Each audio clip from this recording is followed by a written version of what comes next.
British Act timelines have been really important and commonly asked in every examination which has general knowledge as one of the constituents. Now we'll start with the very important and the very first one of those, and that is the Regulating Act 1773. Now this Regulating Act has been important because it was the first step by British parliamentary control to have East India Company office and control over the East India Company office in India, and this was the time where there was the creation of the Governor General of Bengal. So East India, with the Regulating Act 1773, there was Governor General of Bengal that was the office was created. The next important one is the Pitt's India Act. Pitt's India Act, again very important. It was known for its dual system. Now dual system was the system of constitutional and political functions being performed together. So for the constitution it was the court of directors, for the political it was the board of control, and both of them had separate and distinguished roles which were assigned.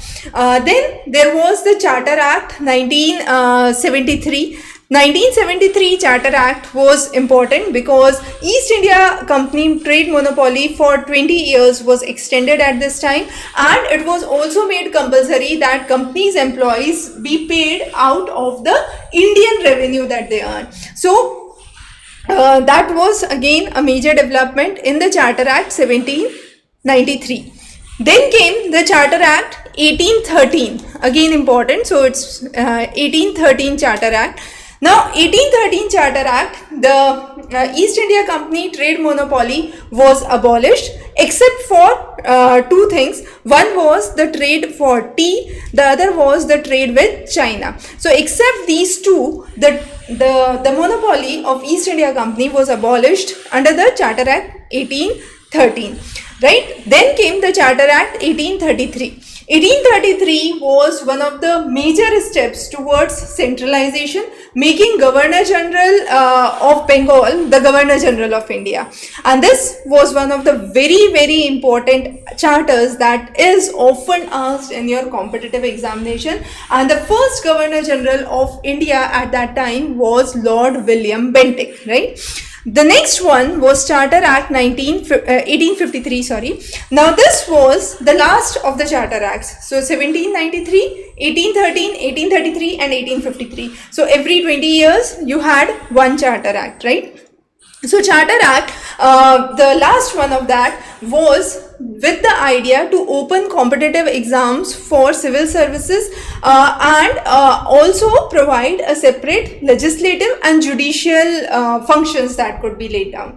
Then came the 1858 Act, and this was called as the Government of India Act. So rather than the Charter Act, it was the Government of India Act. The East India Company powers were now transferred to the British Crown, and the term Governor General was no more Governor General. It was replaced by what was called as Viceroy. So starting 1858, we started to have Viceroys in India and no more Governor Generals, correct?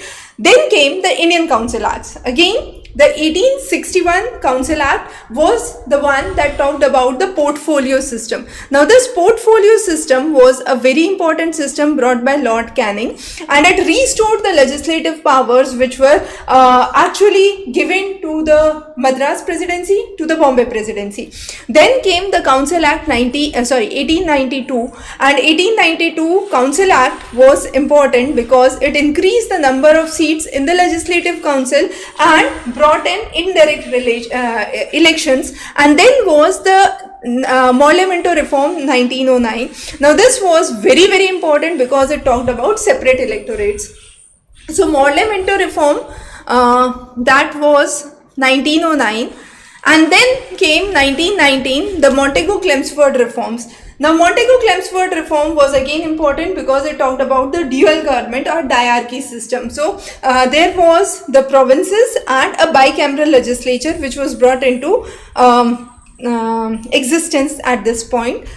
And then the Government of India Act 1935. Now this act was very important because this act provided provincial autonomy. It provided abolition of the diarchy which was introduced, and it said that there was a federal court which would be established, and even provincial autonomy which would be given.